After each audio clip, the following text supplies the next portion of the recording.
العظيم حسام البدري أدار المباراة باقتدار، أدار المباراة باقتدار. حسام البدري بيبص للحكم بيقول له فات 6-7 دقائق. الأحرش حكم اللقاء في لقطة تاريخية قد تكون، قد يطلق صافرته حالا. حتى لو سجل الترجي الآن 2-2 سيفوز النادي الأهلي. صافرة النهاية، ويا لها من نهاية. أرواحنا تناديكم، الكاس الله يخليكم. لكل أهلاوي شكرا، عملتوا اللي عليكم. أي فخر وأي مجد وأي عزة، الأهلي ما حدا يهزه. أي فرحة وأي فوز وأي انتصار، الأهلي لا يعرف الانكسار. قل بفضل الله ورحمته فبذلك فليفرحوا هو خير مما يجمعون. الأهلي ما جابش جول، ده جاب 2. الأهلي اللقب نعم اللقب الثامن، اللقب السابع للنادي الأهلي. فالخير إلى اليابان راجعين، جماهير الأهلي وجماهير الألتراس. الأهلي يفوز، الأهلي ينتصر، الأهلي يحقق أغلى انتصار في أصعب الظروف، في أصعب الظروف. إقناع إبداع. الأهلي له في هذه البطولة باع. الأهلي يسجل انتصار غالي وغالي جدا على شقيقه التونسي فريق الترجي، يقدم أداء كامل الأوصاف. تقدم الأهلي ولم يخاف فأحرز هدفين وعاد الترجي بهدف.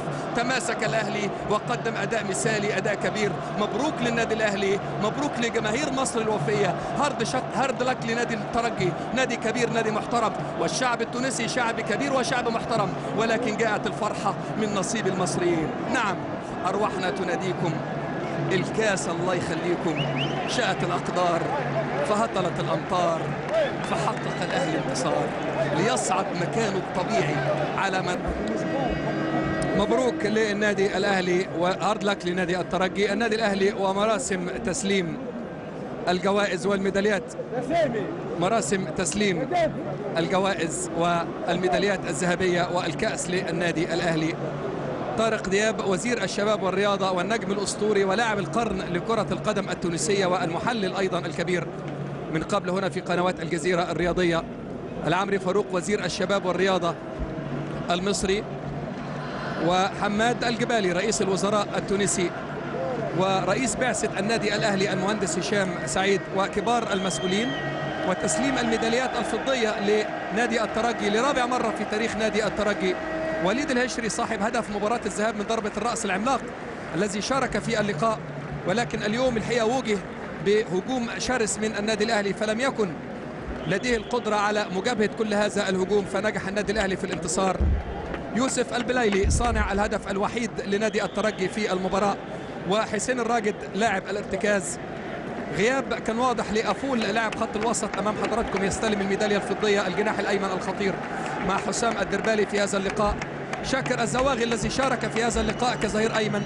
النادي الأهلي بطلا للبطولة للمرة السابعة له على مدار تاريخه، وبالنسخة الجديدة منذ عام 97 9 أندية فقط فازت بالبطولة.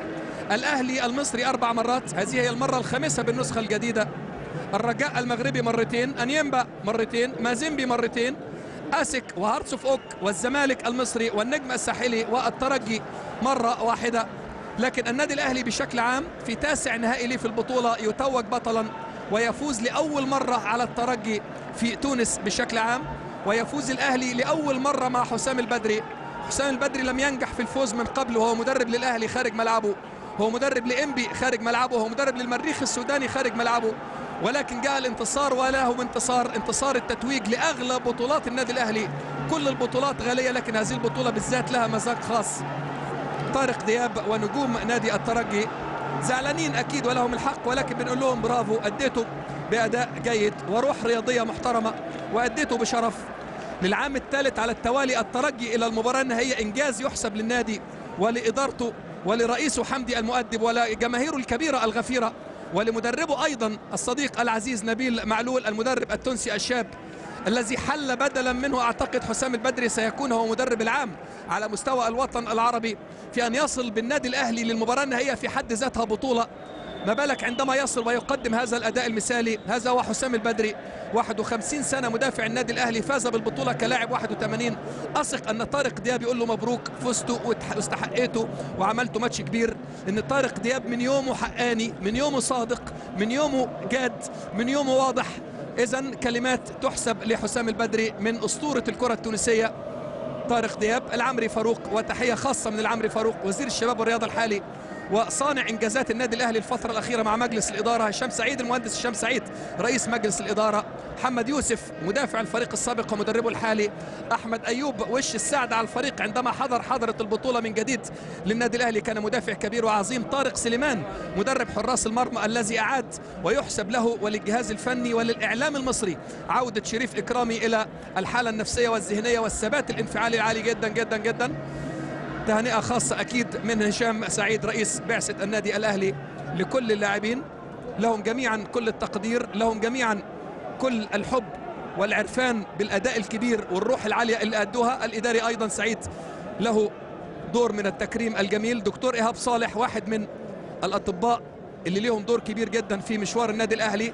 خسرنا بشكل عام وخسر النادي الأهلي بشكل خاص سيد معوض في هذا اللقاء رغم حضوره إلى سبيطار هنا في الدوحة. هنا شريف إكرامي وحش أفريقيا الجديد، فهو وحش ابن الوز عوام وابن الحارس حارس، ليفوز شريف إكرامي بالمباراة والبطولة. وائل جمعة في سادس بطولة يفوز باللقب الخامس ليه تاريخيا، إنجاز كبير يحسب للنجم الأسطورة وائل جمعة لم يصل إليه أحد من قبل.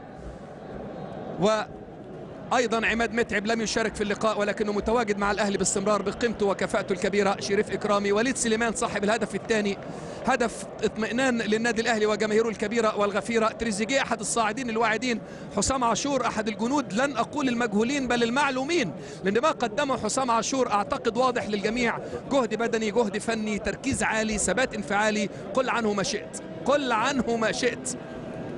محمد بركات نجم الكبير واحد النجوم اللي لا غنى عنها للنادي الاهلي حتى لو تفرج على المباراه من بره. عبد الله السعيد احد نجوم خط الوسط، وسيد حمدي اعتقد عريس البطوله للنادي الاهلي. سيد معوض حضر رغم تاكيده على انه لن يشارك. سيد معوض قد يكون من افضل ظهراء الجنب في تاريخ القاره السمراء، بعيدا عن احترام وقيمه في النادي الاهلي هاني مصطفى او ربيع ياسين او العديد والعديد والعديد من نجوم كره القدم في النادي الاهلي في هذا الموقع. انطلاقه ثاني من جديد للنادي الاهلي في اليابان إن شاء الله. عودة النادي الأهلي للانتصارات والبطولات هو عودة لثقة المواطن المصري والمشجع المصري والمتابع المصري والجماهير المصرية، ثقتها في أنفسها، وهي رسالة لمن يهم الأمر، لأن هذا الإنجاز حرام حرام حرام مع مرور الوقت عدم تكرار أو تواجد اللعب بشكل في أمن وأمان. وهنا لا أقصد الحكومة ولا أقصد رئاسة الجمهورية، بل أقصد نحن أنفسنا، لأن إحنا من جوانا اللي نقدر نرجع النشاط باستقرارنا، بهدوءنا، بثبات إعلامنا، بهدوءنا من كتير من القرارات. لكن كل قرار هيطلع عليه 10-20 استوديو لمدة 10-20 ساعة، مش هينفع، لابد من الهدوء. عايزين نهدى شوية يا شباب، عايزين نهدى شوية يا شباب ونبطل كسل، عايزين نبطل. لا ناصر للكسل لكن ليه أصدقاء. واضح ان في كتير عايزين يخلونا كسلانين. حسام غالي والكأس الذهبية، نعم هي الكأس التي يبحث الأهلي عن الفوز بها لثاني مرة في تاريخه. الكأس الأولى فاز بها بطل غينيا في هافيا كوناكري في عام 77. الكأس الثانية فاز بها نادي الزمالك، نعم باسم رئيس غينيا أحمد سيكوتوري. الأهلي فاز بالكأس الثالثة في عام 2006 بعد انتصاراته 2005-2001، بينما الآن الأهلي يرفع البطولة السابعة. نعم الكأس التي يبحث عنها النادي الأهلي وجدها من جديد. الأهلي فاز واستحق الانتصار، نعم وشاءت الأقدار وهطلت الأمطار فحقق الأهلي الانتصار ليصعد حسام غالي إلى منصة الكبار، يصعد الأهلي إلى مكانه الطبيعي. مبروك للأهلي، انتصاراته مالية حياته، يوم ورا يوم بطولاته بتكتر. أهلي الفنانين في مصر فرحوا وسعدوا بالنادي الأهلي وغنوا للنادي الأهلي. العندليب الأسمر غنى للنادي الأهلي، عبد الحليم حافظ غنى وحياة قلبي وأفراحه، كل الأهلاوية ارتاحوا. غنى جبار فحقق الأهلي الانتصار، قالتها قارئة الفنجان الأهلي يا ولدي كسبان. غنى عبد الحليم موعود فالأهلي الانتصارات يعود. قال حليم أهواك الأهلي لكل شهيد، حبيبي لن ننساه. مبروك للنادي الأهلي وجماهيره، هارد لك لنادي الترجي وجماهيره. مبروك للبطولة عودتها للنادي الأهلي، وهارد لك لنادي الترجي خسارته البطولة. محمد أبو تريكة قال حسن شحاتة أنه قد يعتزل عقب هذه البطولة وكأس العالم للأندية في اليابان، ولكن بعد 9 سنوات معقولة يا نجم يا كبير؟ قد تنسى العيون من رأت لكن لن ننساك، لأن لن تنسى القلوب من أحبت. وأبو تريكة نعم أضاع ضربة جزاء، ولكن على هذا الملعب كان هو صانع الفرحة. نعم أبو تريكة كان هو صانع الفرحة. مبروك للنادي الأهلي، مبروك للجهاز الفني حسام البدري، مبروك لمجلس إدارة النادي الأهلي، مبروك لجماهير مصر بشكل عام. هارد لك لأشقائنا الأعزاء في تونس ونادي الترجي والعزيز نبيل معلول وكل اللاعبين. مشاهدينا الكرام، تقبلوا تحياتي معلق هذا اللقاء وهذه المنظومة الرياضية الجميلة على قنوات الجزيرة. تقبلوا تحياتي معلق اللقاء أحمد الطيب. نلتقي وإياكم إن شاء الله في لقاءات أخرى قادمة وانتصارات عربية قادمة. مبروك لمارادونا النيل طاهر أبو زيد، هارد لك لخالد حسني النجم التونسي الكبير، وشرفنا بحضرة محي الدين خالد، بينما محمد سعدون كالعادة إليك يا نجم الميكروفون.